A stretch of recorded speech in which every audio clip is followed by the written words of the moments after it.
Can I have everybody standing, please? कृपया सब लोग खड़े हो जाइए राष्ट्रगान के लिए। 4, 3, 2, 1 जन गण मन अधिनायक जय हे भारत भाग्य विधाता पंजाब सिंध गुजरात मराठा द्राविड़ उत्कल बंगा विंध्य हिमाचल यमुना गंगा उच्चल जलधि तरंगा तव शुभ नामे जागे तव शुभ आशीष मागे गाए तव जय गाथा जन गण मंगलदायक जय हे भारत भाग्य विधाता जय हे जय हे जय हे जय जय जय जय हे। Please have your seat. Thank you. Dhanyawad Aditya ji. And now on to the main event.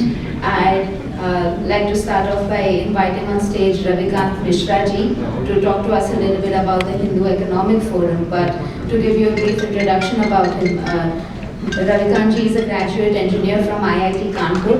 He has worked with Tata Power, Larsen & Toubro, Indian Oil and other enterprises for more than 4 decades. His expertise lies in development, construction and management of large power projects in the field of thermal, solar and nuclear power. He has led teams of engineers for bidding for 3 ultra-mega power projects and each project around 20,000 crores from L&T. After completing his corporate tenure, he has been working with the Hindu Economic Forum. He got associated with WEF, World Hindu Economic Forum in 2019 as part of the organizing committee and has helped organize the 2019 conference in Mumbai. And since 2020, he has also been the secretary of the Mumbai chapter of the Hindu Economic Forum and has been responsible for organizing various online and offline conferences to reach out to the Hindu business community overall. During the COVID pandemic, he has even prepared a coffee table book on the journey of the World Hindu Economic Forum and is currently associated with the World Hindu Congress preparation that is going to, that's going to happen in the end of this year in November 2023. So please join me in welcoming on stage Ravikant Mishra ji to take us through a little bit about the Hindu Economic Forum and what we are doing.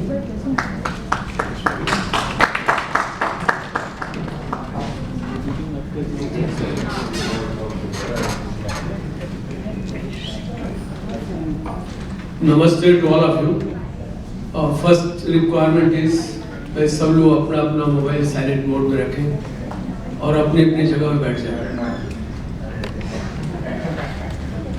और जो भी आदमी registration के लिए आया वहाँ आवाज़ कम होना चाहिए, साइलेंटली लोग रजिस्ट्रेशन कराएं और आकर बैठ जाएं ताकि जो लोग बैठे हैं उनको किसी तरह का तकलीफ ना हो। So with this, Namaste to all of you, and I will give a brief of Hindu Economic Forum. Deven Choksey ji, Aditya Sesh ji and friends, on behalf of Hindu Economic Forum Mumbai chapter and our co-host Basiz Fund Services, I welcome you all for this evening program on Way Forward for Bharatiya Economy till 2047. Our Prime Minister has declared period from 2022 to 2047 as Amrit Kaal for Bharat. His vision is to see Bharat economy to develop as a developed nation. First budget of Amrit Kaal was presented by our Finance Minister on 1st February 2023. She has outlined the priority area of the government during Amrit Kaal.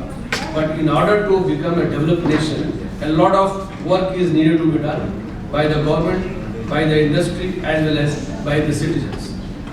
The purpose of today's talk by Harsh Gupta Madhusudan ji is to get some clarity on this subject. He will share his thought as how we are going to achieve it. We will also have a panel discussion to know how stock market will offer us investment opportunity as Bharatiya economy expands. Aditya Sesh ji will discuss with Deven ji about stock market opportunity. There is change in the program. Earlier we wanted to have talk and then the panel discussion. Now we'll have panel discussion and after the talk. But before we start main program, I will give you a brief introduction of Hindu Economic Forum because many people are new in this gathering.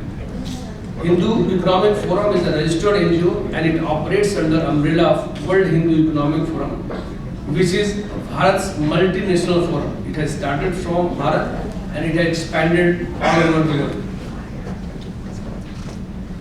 It was created to bring together financially successful elements in Hindu society from all over the world on one platform so that each group can share their business knowledge, expertise and resources with fellow community people to trigger creation of surplus wealth to make Hindu society prosperous.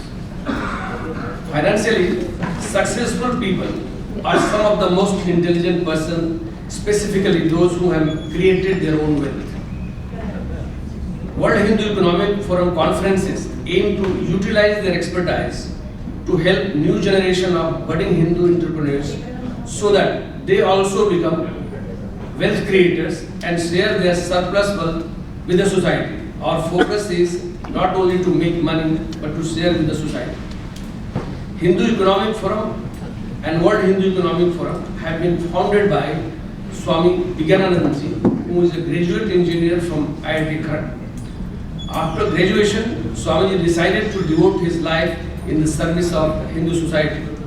At present, Swamiji is Joint General Secretary of Vishwa Hindu Parishad and he is also looking after Videsh Vibhag of Vishwa Hindu Parishad. He is also guiding World Hindu Economic Forum and Hindu Economic Forum. Philosophy of Swamiji is based on the philosophy of Acharya Charya, you all know. He was there 2600 before. He believed dharmasya moolam artha. Without money, no dharma can survive. And that is the philosophy of World Hindu Economic Forum. Hindus have been successful in business in the past when our GDP was around 35 to 40% of the world GDP. That was 1000 years before. We had our footprints all over the world. Somewhere we slipped. Maybe due to overconfidence, complacency, resulting in foreign rule and GDP of country came down to 1.5% by 1947 when we became independent. Foreign rulers cleverly destroyed our manufacturing capability and in place of exporting country, we became importing country. After 1947, our economy has developed, but not to the extent of its full potential. Few Hindus have been able to take advantage of open economy. Impressive performance of some of the Hindus has not translated into financial benefit to Hindu society on the whole. World Hindu Economic Forum platform endeavors to bridge that gap. Some of the eminent persons like Nitin Gadkari ji, Nirmala Sitharaman ji, Sanjeev Sanyal ji, Mohan Pai ji, Ajay Piramal ji, Yogi Adityanath ji, Tulsi Gabbard from USA, Preeti Patel ji from UK have participated in our conferences as speaker at different times. Now the journey of World Hindu Economic Forum started in 2012 with first conference in Hong Kong, followed by annual conferences in Bangkok, New Delhi, London, Chicago, Los Angeles, and last conference was held in Mumbai in 2019. Business persons, thought leaders, academicians, political figures, and opinion makers have participated in our conferences. Event of 2020, which was to be held in Hague, Netherlands, was cancelled due to Corona pandemic. Next conference is scheduled in November this year from 24 to 26 in Bangkok. Around 3,000 persons are expected to attend this conference from all over the world. Information about this program is available at the registration counter.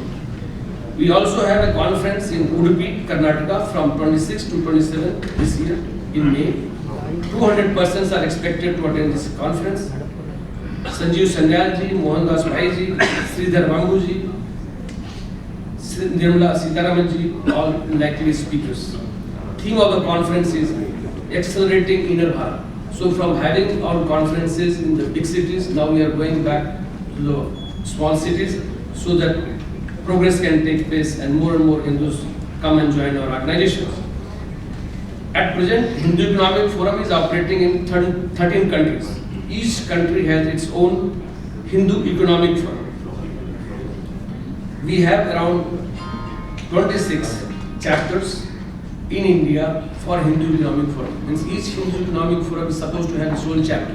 In India, we have 26 chapters, and each chapters are working independently.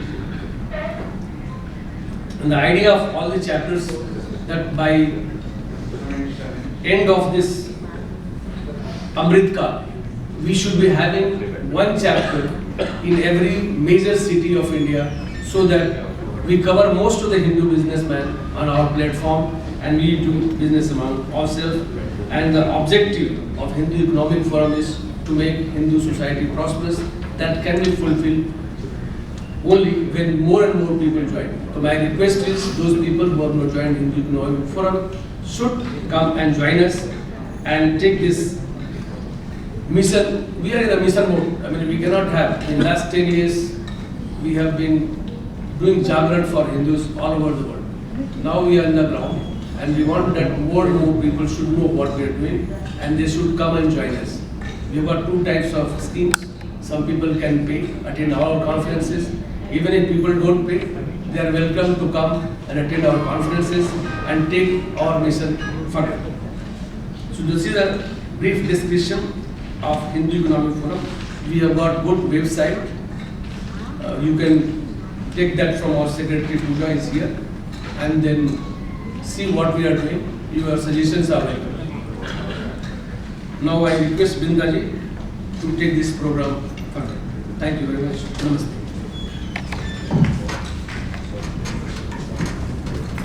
Dhanyawad Ravikanji. And I'm sure everyone is excited to learn more about how Amrit Kal that we talk about will actually look like, how it will come about, and most importantly, what we as individuals and businesses and entrepreneurs can do to contribute to this. And having said that, this leads us to a wonderful panel discussion that we have.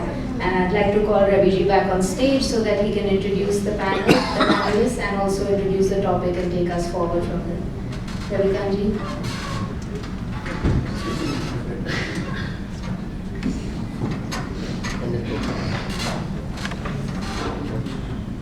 So I will introduce and then they will.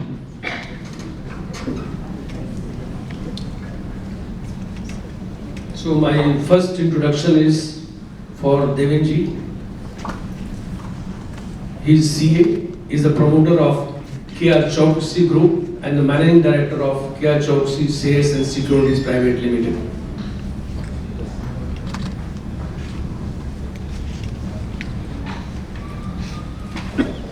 Deven Choksey has been respected and distinguished name in the Indian capital market for over 3 decades. Deven Bhai carried the vision of transferring the stock brokerage business into wealth management practice. Today, Deven Choksey runs twin integrated platforms under wealth management and transaction-based services. Armed with a distinction in commerce and accountancy with academic training as CA, Sri Deven Choksey has also undergone an advanced management development program with specialization in the management of funds and portfolio investment from IIM Ahmedabad. He has spearheaded the expansion and growth of Deven Choksey Shares Securities with a clear vision and has nurtured it to become a complete investment solution provider. In addition to his academic success, he has secured indispensable experience in capital market. He is distinguished market voice of CNBC, TV18, ET, Now, and all other business channels, and in the print media and electronic media. He has represented BSc at the Forum of International Tandem User Group in Shenzhen, USA. Apart from this, he has served BSc as a Director of Corporate Cost, BSc Demonetization Mutualization, and also as a board member of Governance Council of Derivatives Stock Exchange Mumbai. He also served as a member of the Committee of Developing the Online Surveillance Systems Committee for designing the BSc Online Trading System, Finance Committee and Technology Committee at BSc. People in the field of finance and investment need no introduction to K.R. Choksey, Shares and Securities. Sri Kishan Bhai Choksey was the person who introduced the concept of company research to the Indian stock market. Incidentally, the Times of India, in an article in January 2021, referred to Sri Kishan Bhai as the man who brought research to Dalal Street. He started doing this in the 1960s when the market was still in their infancy, and this effort to approach investments after due research and diligence speaks volumes of his far-sightedness. Deven Bhai is moving the benchmark higher. He is taking the company to new heights, and under his inspiring leadership, K.R. Choksey now has assets under management of more than 1,500 crores. A marquee set of clients comprising high net worth individuals, corporates, NRI, mutual funds, as well as other financial institutions. They serve more than 75,000 investors through online platform in over 2,050 locations across the country. I am also a fan of Deven Choksey because I listen to him on G News and CNBC every day because I have no other work other than HEF and share market. So I welcome you. Please come and join us.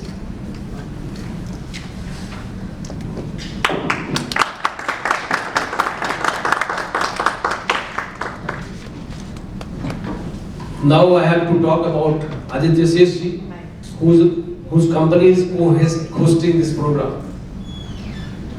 Aditya Sesh is a person who is known to everybody who is sitting here, so I think he doesn't need any introduction, but I have been given some paper to tell what all he has done. Ravi ji आप उसको संक्षेप में कर दीजिए क्योंकि we are running behind time. इसलिए कितना बड़ा है? आप 2 लाइन में बता दीजिएगा. तो आपकी कंपनी के बारे में बता देता हूँ. हाँ जी. आपके बारे में बताइए. All I know is that he is a person who is embedded in localization from global to local, and he has opened his office in Northeast and given employment. At the same time, now he has opened his office in Gift City. The rest all we will know when he talks at this stage. So Sandesh, please.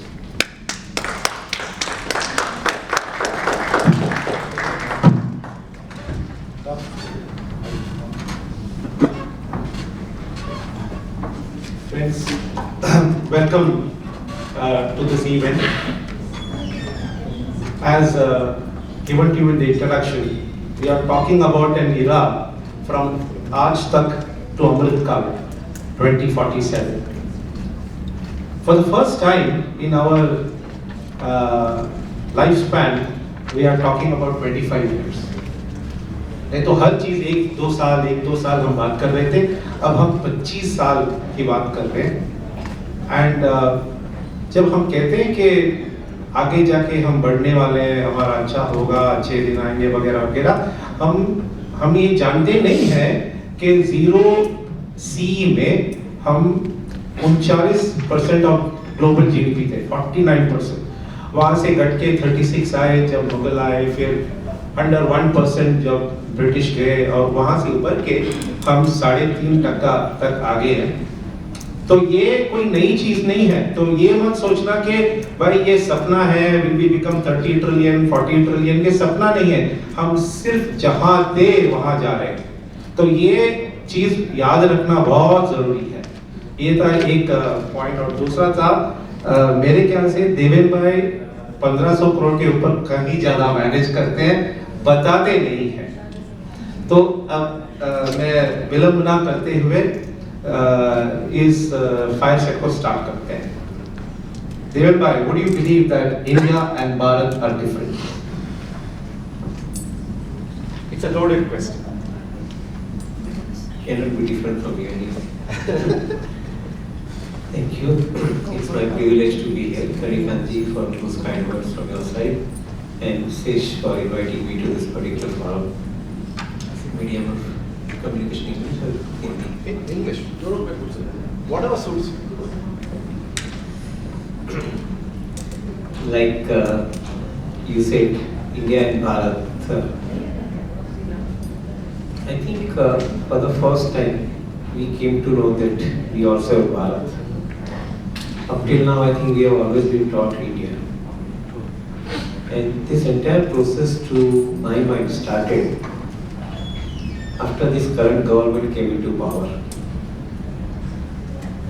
When they assumed the power at that point of time, their primary focus was to bring up the entire country. And if you carefully notice where exactly they started from, they started from building the social infrastructure to begin with. Up till now, when we talked about infrastructure, we always talked about roads, railways. Because for the first time somebody came up and said, we need to have Swachh Bharat. They spelled out the definition of Swachh Bharat. Building toilet blocks, providing houses to rural masses, providing water in tap, giving a good amount of clarity about how the household will get energy, that is by way of LPG cylinders, electricity, and so forth. So frankly, I think for the first time, this kind of infrastructure activity started in our country, which has started opening up the definition of Bharat, as I would say. And to connect the country in totality, various initiatives and the projects were undertaken, including Gram Sadak Yojana. From the highways and the expressways to city roads, first time somebody is talking about Gram Sadak Yojana. So which means they connected rural India to this. To give larger amount of thrust to rural India, what I have been observing, they ended up covering the masses at large, giving different kind of programs to bring them up. Farmer, everybody talked about farmer every time, but to their advantage. In true sense here, the farmer was given the advantage.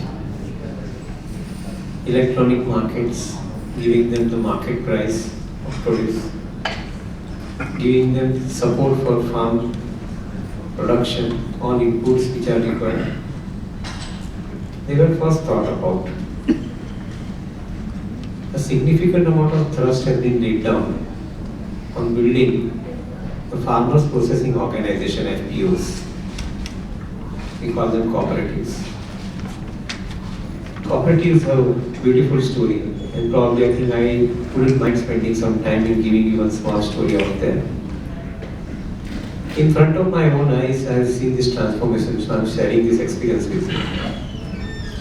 Somewhere in 80s, the Satara belt, Mahabaleshwar Satara belt, I think is Panjini, Mahabaleshwar and Satara belt, which you call it as, famously known for growing strawberries. In those days, the strawberry trade used to be somewhere around 50 crore. Today, after 30 years, that trade stands at 750 crores plus. How did it happen? In 30 years' time, how did it happen? They created typical cooperative structure in which the mandate given to cooperatives were to import saplings of strawberry from other nations in the cold storage containers, harden them in the field in Indian conditions, and then distribute it to farmers, and then the farmer would grow it. This trade ended up picking up because of, I think, the systematic approach of cooperatives coming together, all farmers coming together, and they started distributing it. basic input which is required to grow this crop, horticulture crop. Not only that, for selling arrangement to the corporate sector, to the stores, this cooperative started paying to, and they would probably accumulate all the strawberries and they would sell it to the organized sector. In turn, started giving benefit to the farmer. The role of a cooperative was typically to remain a pass-through organization. Something I thought I can share this. Why? Because India has tremendous amount of potential. When it comes to cooperative, we can only think about Amul. But there are so many cooperatives today who are being encouraged and promoted now with under new regulations. Government is trying to empower them in a systematic manner. Some other examples can also come, like Sayadri from Nasik. But maybe for the want of time, I will not elaborate. So, Bharat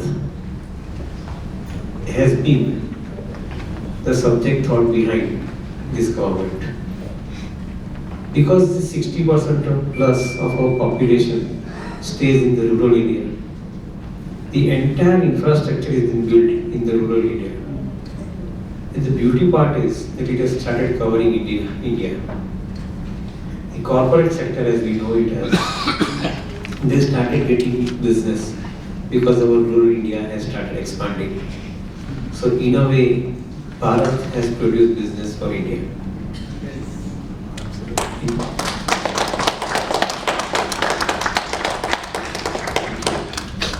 So in my viewpoint, yes, it is a loaded question. I can keep on talking about this subject for longer hours. But I believe that for the first time in our country, somebody has thought about bringing the urban and rural areas together. You call them Bharat and India, but they brought them together. And I believe that I think it is this prosperity which is getting created in the rural area, which is likely to bring this country up on a sustainable basis. We have always seen in last 30 years plus of my involvement in India's financial market and India's economy, I have always seen some good years and thereafter not so good years for the country. It is for the first time with this kind of programs so undertaken, I believe that the country is likely to sustain this growth momentum that it has acquired now. So we hope this particular thing prosper our country sooner than later. And as we say, we convey all the best to all of us. My question was so simple, he had to talk so much to convey it. Deven bhai, I will add to your answer about Jandan account. Jandan account covered so many people under bank accounts which people in the rural areas did not have a bank account. Jandan simply did it and it was followed with direct benefit transfer. So मैं तो हमेशा कहता हूँ कि हम India से बात करते रहे, भारत से संवाद करें. I'll go to the next question. I've known Deven bhai since 2009. That was the time when I was entering the Indian market. So we came from global to local. And I used to ask Deven bhai, what is your view on India? And he told me, I see a bull run forever, at least for the next 25 years. Do you still maintain that? I think it was only 25 years that I could see at that point of time. I can now see another 25 years from now. The economy is transforming and transforming big time. Currently, somewhere around $3.5, $3.8 trillion worth of economy, getting into $5 billion bracket in next couple of years in front of our eyes. Somewhere in 2035, going into the direction of $10 trillion to $12 trillion. And hopefully, with this momentum continuing of 7.5% GDP growth, we should be somewhere $35 to $40 billion economy, which will be number 3 after USA. 65 billion that time, possibly China 59 billion at that time, India around So the number 3 economy. 35 to 40 trillion at that time. So we should be number 3 economy in that period. Look at it from this angle. I think for many of you, economy size and the wealth creation, they go hand in hand together. Today, India's market capitalization is just about the Indian economy size, little less than $4 trillion. If we grow our economy to $40 trillion in next 25 years, the wealth created would be 10 times than what we are having in next 25 years. Once again, this is a dream, and this dream will come true. And again, as I say, all the best to all of us. So you are talking about a $400 trillion market cap on a 40 trillion GDP. So that means the index should be 200,000. All right. Did you expect a populist budget this year? It being an election year. Again, I think a remarkable change since this government took over in 2014. Every single month has been a budget month ever since they took over. Earlier days, I think budget used to be a big event. On a 20th of February, last day of February in those days, everybody would get ready what is going to come out of the finance minister, what surprises they will throw, etc. Today this government has changed the entire definition of budget. Budget means reviewing the financials. Budget means giving the allocation program. Budget means to make some kind of announcement about I think where exactly the economy is heading. Just look at this particular aspect. 2020 pandemic year. First 3 months of the pandemic year, complete lockdown. Somewhere in the month of May, during the lockdown, the government is coming up and they are saying, we are opening up the economy. You and me were sitting at our home in front of television, and the finance minister came up and prime minister came up and they said, we are opening up the economy, we are opening up defense sector, we are opening up mining sector. And number of other schemes like PLI schemes came up at that point of time, production linked incentive scheme came up at that point of time. They never waited for budget. Gati Shakti Yojana, something which was announced in 2021. In 2022, the National Logistic Policy was announced. They never waited for budget month. They never waited for budget day. Which means that if you have to do work, you need not do all the work on one day. You keep on doing this work all throughout the year. This is the mantra that I have understood from this government. Why I am mentioning this part of it? Because your question is that whether you are expecting populistic budget. If you have to work and if you have to work for the nation, I think you have to give it to the nation, I think when it requires most. It's not necessary that before election I think you give populistic budget and then after election you forget them. That's not required. Important aspect, I think some of the major schemes in this particular budget which got reinforced, numbers. Rural housing projects which were announced, 79,000 crores of rupees have been allocated in this budget. 60,000 crores have been allocated towards water mission, that means water in tap. Again, I think the roadmap is announced. Construction of roads, putting money into railways, power infrastructure. Total amount announced in this budget is 10 lakh crores. Last year in the budget it was 7.5 lakh crores. Year prior to that it was 3 lakh crores. And Prime Minister has laid down the vision to spend 110 lakh crores on infrastructure in next 10 years time. Out of which in these 3 years, already 1/5 amount has been spent, 20 lakh crores and above. So in my viewpoint, again, I think this amount getting spent is very, very significant and important.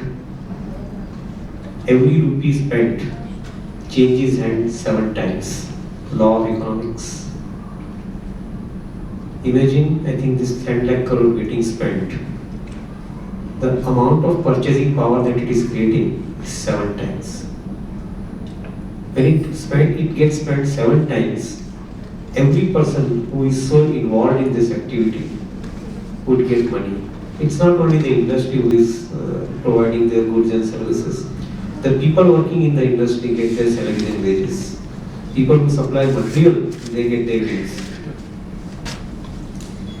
Government, with every rupee getting change hands 7 times, for every instance of transaction which takes place during this process, government ends up collecting taxes through GST.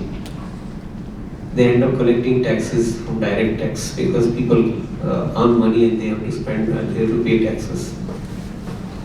No wonder, in a relatively shorter period of time, I would say, we have today got 7.5 crore people who are paying direct income tax. 1 crore people. 7.5 crore people are filing tax return. 1 crore people are paying tax. Still number lower comparatively. But put together the amount, 14 lakh crore in a year is the direct tax amount, and 18 lakh crore is GST amount. Forget about excise duty and others, I think, which are there on other products, petrol and other products, which still continues. For the first time in last so many years, the country is collecting more than 30 lakh crore gross receipt by way of taxation.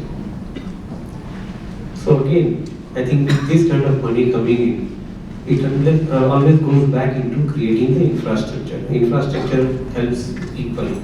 People end up spending and prosperity continues. So populous budget or no populous budget, I think the amount of money going in hands of people is more important. And that is what I like the beauty of this particular program. और चिदंबरम जी तो बहुत नाराज है। अब मैं आपको एक राजनीतिक प्रश्न पूछता हूँ। चिदंबरम जी को क्यों इतना गुस्सा आता है? वो कहते हैं कि आप कैपेक्स स्पेंड नहीं कर पाओगे। हम क्या कहना चाहते हैं? फोमो हो गया है। FOMO. Are we talking about stability policies for the first time? GST has come, it is permanent fixture. Tax regime has come, you have given choice to people whether you want to go with the new tax regime or old tax regime. Frankly speaking, the government is giving it to people only. And people have accepted this particular regime. In my viewpoint, I think most of the policy announcements which the government has done, they are simply permanent in nature. Whoever the next political party may want to come into power, they may not be able to reverse it. And this is the beauty of this particular way of working. Don't leave it anything for next person to undo it. एक इसमें और एक statistics मैं add करना चाहूँ। Am I audible? Yes. एक और statistic add करना है। जैसे देवेन भाई ने कहा कि 7 कोटि लोग टैक्स रिटर्न भरते हैं, 11 कोटि लोग ने ऑलरेडी डीमैट अकाउंट खोल लिया। ये बहुत वाइटल स्टैटिस्टिक है। मतलब आप सोचो कि इकोनॉमी में जितने लोग इक्विटी मार्केट में इन्वेस्ट कर रहे हैं, कुछ 2 करोड़ कुछ सालों हो गया, 11 करोड़ हो गया। This means that we are moving more towards financial instruments as a method of saving rather than using gold and real estate to save. I come to a very vital question now, and this has to do with the recent Adani situation. Deven, do you think that capital markets are being used as a theatre of war? So very interesting question. Probably I think it requires some amount of longer discussion also on this subject. World over, there are 2 classes of players.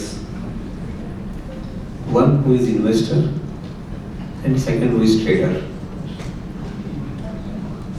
I consider both of them equally important in financial stability of any markets.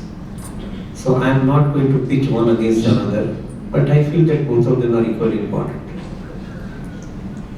Having said that, when you look at the statistics, at least for Indian market, that is not sounding so happy statistics as a number. In 2021, daily market turnover in cash segment, equity segment, average somewhere around 60-65 lakh crores. 60-65,000 crores, sorry, my mistake. Today, after 1 year, it is between 40-45,000 crores. Derivative market turnover in 2021, 30 lakh crores. Today, on given day, including expiry day, derivative market turnover is 60-65 lakh crores. That will double. Yes. And this is a serious situation. Derivative markets are good for liquidity creation.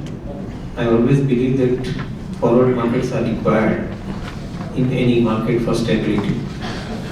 But these derivative markets, when they are excessively used, I borrow the words of Warren Buffett, they operate like weapons of mass destructions.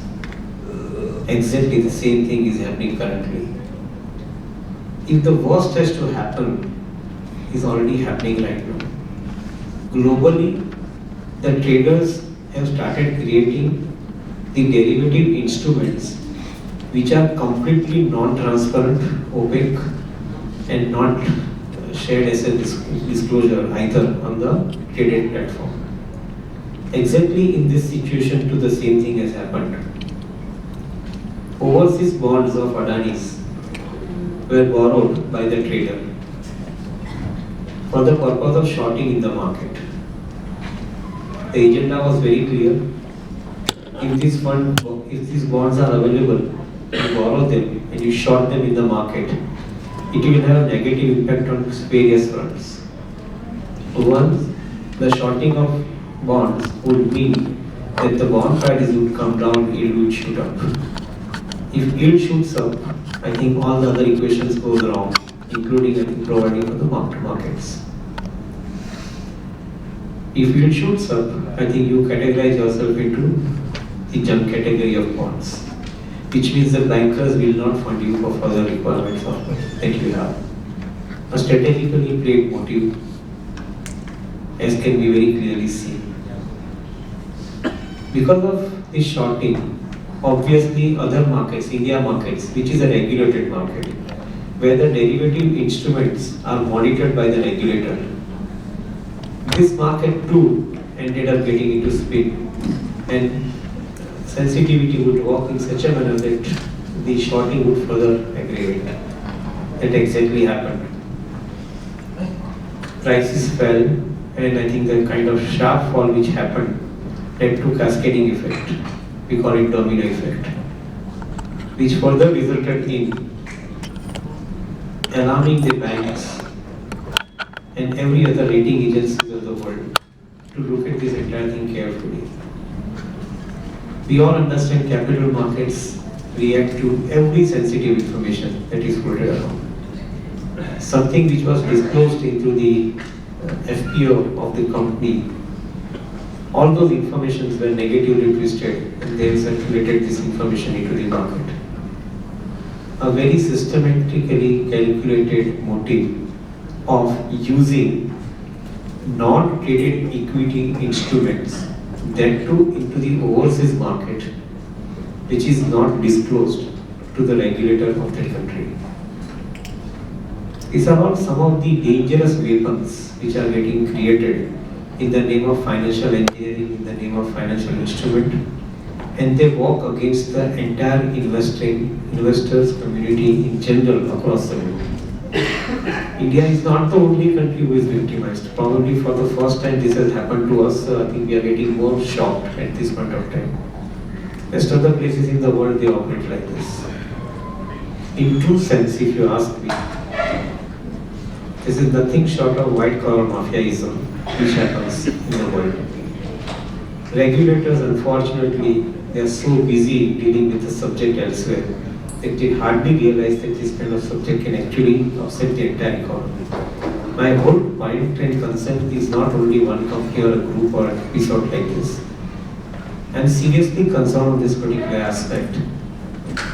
Today it can be one group, one company, tomorrow it can be entire market. And imagine a situation, this is a point to think about. In last 30 years, this company may have created infrastructure when the Indian rupee value was 30. Today Indian rupee value is 80 to a dollar.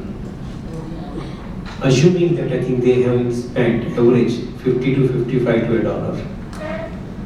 And somebody who is shorting would end up getting as against 80 to a dollar today to buy these assets at 50 to 55 to a dollar. Could be a very serious affair because infrastructure assets, like any other assets, they don't move. They are on the ground, they are land. Those land which you have purchased at a fraction of cost, today they are profit generating assets, could have probably appreciated significantly. And that's what somebody may be interested in, taking the India infrastructure into their fold. Remember one thing, we are still $1 to 80 rupees. Somebody can easily walk into the country with this kind of instruments which can work in their favor. A really serious subject if at all one wants to look at it from that angle. I would rather think that moment I think the noise stops in Parliament, maybe somebody will get some time to think about it, that how to protect ourselves getting into the fold of somebody who will buy you out at a significantly cheaper cost. Trust me, these infrastructure assets I have seen in my 30 years plus of experience, they don't get created. Even if I think your policies are favorable, it demands real hard work, blood and sweat and time. So I think this is an alarming situation at this point of time. Derivatives should not be allowed to use as instruments of mass destructions. Especially derivatives listed abroad. Derivatives listed abroad Or traded abroad. or traded abroad. According to me, I think if you are a regulated traded market of the world, it should be a rule that even if you want to come in short, come to the trade territory where it is listed. It should not be allowed to be traded somewhere it is not listed. That important point should get conveyed.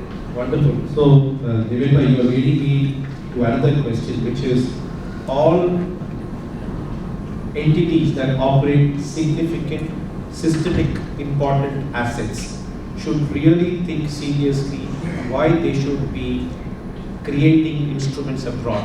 Today, we have an alternative in the form of Gift City in Gandhinagar, where the same thing can be done, but under controlled situations. Would you agree? Somewhere the regulations will have to evolve and evolve very quickly. I agree that Gift City has the potential. You can't stop, I think, global money to come into the country, so money will have to be raised outside the country for sure. And suppose if you make it clear that this is a regulation which you have to operate through Gift City, nothing like it. But unfortunate part is that even if we wish, I think global traders will not agree to some of these conditions. They bring money, so they would be in trade condition. Imagine a situation in this case, the trader who shorted these bonds, they openly challenge, they come to American court and fight it. Yeah. This is not done. There the regulations will have to play a role. That leads to me to another question, which is in the recent budget. It's a very innocuous amendment that has come into the budget, which says that the definition of a security has been amended in the Securities Contract Regulations Act. And what they have said is that a security that is created in, say, IFSC of India, which is Gift City, can be issued by an entity that is domiciled. It's a very innocuous amendment. But what we have realized after 2 or 3 days is that it will bring back the issuance of P notes. Now, just to recap for everybody, P notes is a dangerous instrument where you do not know who the owner is? Deven bhai. 3 years back, the finance minister came up and they said that P notes are not allowed to be issued if the KYC is not done. Today, after 3 years, in a different language, you are talking about P notes allowed. I guess they will have to look into this particular subject of announcement. Maybe, I think, a brainchild of some bureaucrat who has basically brought this particular provision in the budget. My last question, because we are running short of time, and I guess Deven bhai thought it very important to explain this in thorough detail. Will stock markets continue to represent an avenue for retail investors from today on to the future? I'm asking this because today our domestic savings are around $450 billion per year. The FDI is gross $85 billion. You add FPI, but still the domestic savings are higher than the borrowed capital. Therefore, what can retail investors expect from the stock market, and what should they do? So, retail investors definitely, I think, have their saving funds, which up till now they have been using largely to generate interest, and probably, I think, make most out of it. And as you rightly explained earlier, higher interest rates were available at that point of time. Gold was giving them, lead was giving them a return which is substantially higher. I think today the stock market avenue is found more comfortable for investors to buy. Even if you put money in fixed deposit, fixed deposit will minimum demand 30 days of deposit. Okay. For higher return, you might have to park money for 60 months or something. Stock market is the only place where your money comes out now in 24 hours. T plus 1 settlements. The only place, I think, where your money comes out in 1 day time. Liquidity is very important, first and foremost. Second most important point is, if investor is given proper product and instruments like mutual fund they have, probably, I think they have the ability to park money into an instrument where the experts run this particular portfolio for them of investments, which was probably not there earlier, as much as it is there right now. I'm not saying mutual fund industry is new to us. Mutual fund industry has been with us, but the way in which I think it has emerged over a period of time, it tells that yes, I think investors have better options to be available with them. Take one statistics into account, and this is not my, I think this is something, the economist called Jeremy Siegel, who has done this analysis, and I'm not up to date with current value today. Maybe I think few years back I read their book actually, at that time I had seen through that. In 100 years from 1900 to 2000, different asset classes they performed in USA market, because they have been compiling the data, so obviously that data is available from their side, not from India side. India market is still relatively new. $1 invested in different asset classes: gold, silver, crude oil, currency, bond, equity, real estate. Different asset classes in which, suppose if had you invested $1 in 1900th century, what that amount would have been in the year 2000. Equity stood first at somewhere around $1,750. Real estate was in 3 digits, somewhere around 750 to 800. Gold was 650. All other asset classes, they generated return either in 3 digits or 2 digits, except equity, which generated return of $1,750 to $1. Historically, it is proved that when the world economy grows, equity is an instrument which grows faster.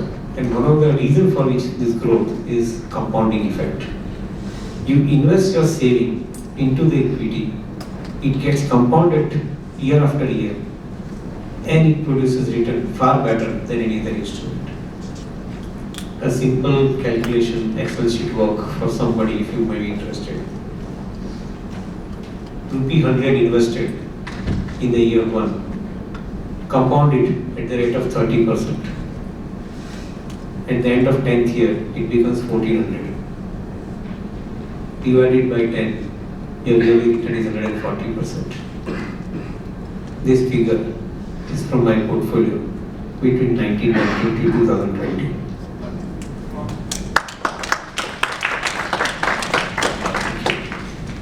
Any others who want to? Yeah, please. Sir, good evening. My name is Kalyan. My question was with respect to crypto assets. So, what is the government's view in the medium term, long term, and if possible, your personal view, sir, on what India's attitude towards crypto assets and cryptocurrencies should be or will be going forward? I am a firm advocate of the technology which is being used for producing the crypto assets. Non-fungible token, the currencies that you are talking about. To me, I think the currency cannot be produced by anybody else except the central banker. Let it be as simple as that. Any regulator of the world who has compromised on this particular aspect, or any government of the world who has compromised on this particular aspect, probably they are not aware about what kind of problem they would have with this technology. The point at which I think the crypto regulation came last year in our country, where it was denied to be called as currency, at that time in the world, there existed on trading platform more than 10,000 cryptocurrencies which were traded. Which currency will you buy? I do not know. If it is not regulated by the regulator, how can I trust it as a currency? So frankly, the technology of blockchain is fantastic, it's perfect, it should be promoted. Let the financial market get the best out of it to begin with, and then also to the industry. But if you are asking me that I think can the product be developed out of using this technology called currency, sorry, I am not the person I think to accept this. My question was, what seems to be the government's attitude, if you have some information on that, about crypto assets going forward? Are they going to be favorable or cautious, or are they going to wait and watch? Any insights there? So my understanding on this subject is even it is evolving everywhere else, and including in India. Not many people are completely aware about the use of this particular asset, so-called asset. So till such point of time, I think we get a little more clarity on this particular subject. We can only keep on talking about my view, your view, but I think that's not important. Government will have to basically open up this particular subject for public discussion. Then probably I think real things can come out, I believe. One thing is very clear, the government will tax you on the gains that you make on cryptocurrency. So I think that should settle the debate. I'm ending this Q&A session right here because Deven Bhai also has to move for another event. While he will not be there for the vote of thanks that comes at the end, I will say a few words to thank him for being here, sharing his knowledge, sharing his view, and answering all our questions. Deven Bhai, thank you so much. We are so happy that you're here and you enlightened us.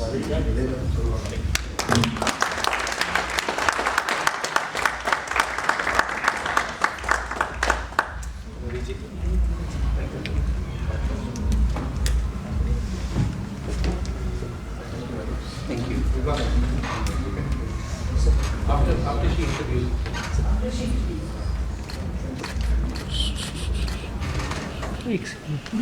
Thank you so much. That was a fantastic panel, and I'm sure everyone has a lot to unpack from there. But before we move on to our next discussion, we'll have a short 5-minute break. So in case anyone wants something, tea or coffee, you can please come up here. But I request you not to leave or go anywhere because this will be only 5 minutes long.